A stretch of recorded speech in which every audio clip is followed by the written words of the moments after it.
নমস্কার বন্ধুরা, রিমির বাঙালি রান্নাঘরে আপনাদের সবাইকে স্বাগত। নতুন বন্ধু হয়ে থাকলে সাবস্ক্রাইব করে বেল আইকনটি প্রেস করে দেবেন। আমার আজকের রেসিপি একদম সাবেকি পদ্ধতিতে নারকেল দিয়ে চাল কুমড়োর ঘন্ট। যে কোনো নিরামিষ দিনে আপনারা বাড়িতে বানিয়ে নিতে পারবেন। এটা খুবই স্বাস্থ্যকর ও সুস্বাদু রেসিপি। একটা লাইক দিয়ে চলুন তবে দেখে নিই আমি কিভাবে এই রেসিপিটা বানাবো। চাল কুমড়োর ঘন্ট বানানোর জন্য আমি নিয়েছি মাঝারি সাইজের একটা কচি চাল কুমড়ো। এবার আমি চাল কুমড়োটাকে কেটে নেব। খোসা ছাড়িয়ে ধুয়ে সরু সরু লম্বা লম্বা করে কেটে নিয়েছি। যদি এরকম সরু সরু করে চাল কুমড়ো কেটে নেওয়া হয় তাহলে রান্না হতে খুব একটা সময় লাগে না।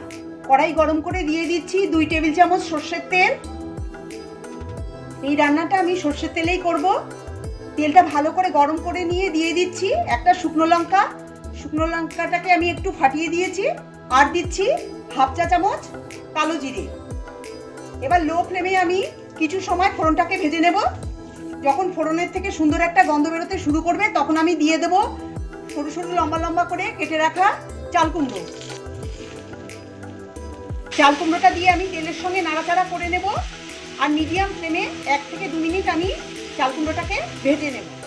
চাল কুমড়োটা দিয়ে আমি 2 মিনিট নাড়াচাড়া করে ভেজে নিয়েছি। এবার দিয়ে দিচ্ছি 2টো কাঁচা লঙ্কা। এই রান্নাটা খুব একটা ঝাল হয় না, হালকা ঝাল হয়। দিয়ে দিচ্ছি 1/4 চা চামচ হলুদ গুঁড়ো। হলুদ গুঁড়োটা আমি খুব একটা বেশি দেব না।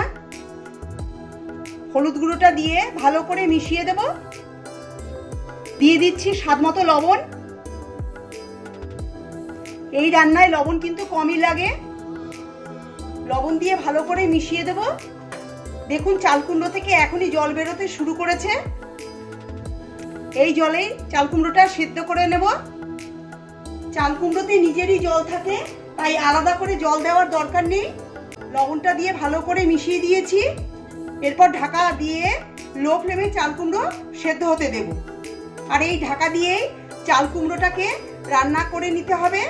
আর চাল কুমড়ো থেকে প্রচুর পরিমাণে জল বের হয়, সেই জলেই চাল কুমড়ো সেদ্ধ হয়ে যায়। মাঝে বারবার ঢাকা খুলে নাড়াচাড়া করে নিতে হবে, আবার ঢাকা দিয়ে এটাকে হতে দিতে হবে। মাঝে একবার ঢাকাটা খুলে নেব। দেখুন চাল কুমড়ো থেকে কতটা জল বেরিয়েছে। এই জলেই চাল কুমড়োটা সেদ্ধ হয়ে যাবে। একটু নাড়াচাড়া করে নেব, আবার ঢাকা দিয়ে এটাকে হতে দেব। আবার একবার ঢাকাটা খুলে নিচ্ছি, একটু নাড়াচাড়া করে নেব। দেখুন অনেকটাই জল বেরিয়েছে। চাল কুমড়োটা অনেকটা নরম হয়েছে আর সেদ্ধও হয়েছে। এবার দিয়ে দেব 1 টেবিল চামচ চিনি। এই চাল কুমড়োর ঘন্টটা একটু মিষ্টি মিষ্টি ভালো হয়, যেহেতু এটা নিরামিষ রান্না।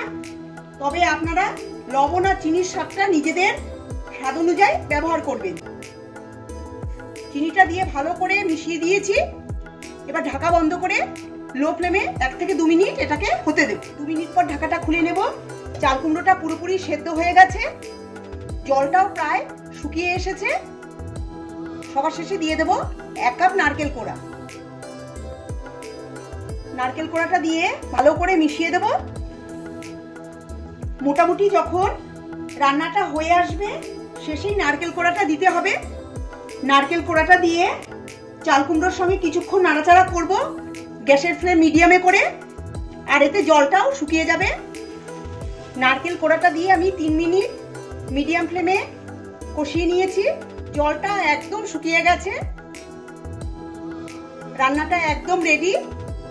গ্যাসটা আমি বন্ধ করে দিচ্ছি। তৈরি হয়ে গেল নিরামিষ চাল কুমড়োর ঘন্ট। এই রেসিপিটা গরম গরম ভাতের সঙ্গে পরিবেশন করুন, খেতে খুবই ভালো লাগবে। আমার আজকের রেসিপি যদি ভালো লেগে থাকে তবে কমেন্ট করে জানাবেন। নতুন বন্ধু হয়ে থাকলে আমার চ্যানেলটিকে সাবস্ক্রাইব করার অনুরোধ জানালাম। পাশে থাকা বেল আইকনটি নিশ্চয়ই প্রেস করে দেবেন, তাতে আমি নতুন রেসিপি আপলোড করলেই আপনাদের কাছে নোটিফিকেশন পৌঁছে যাবে।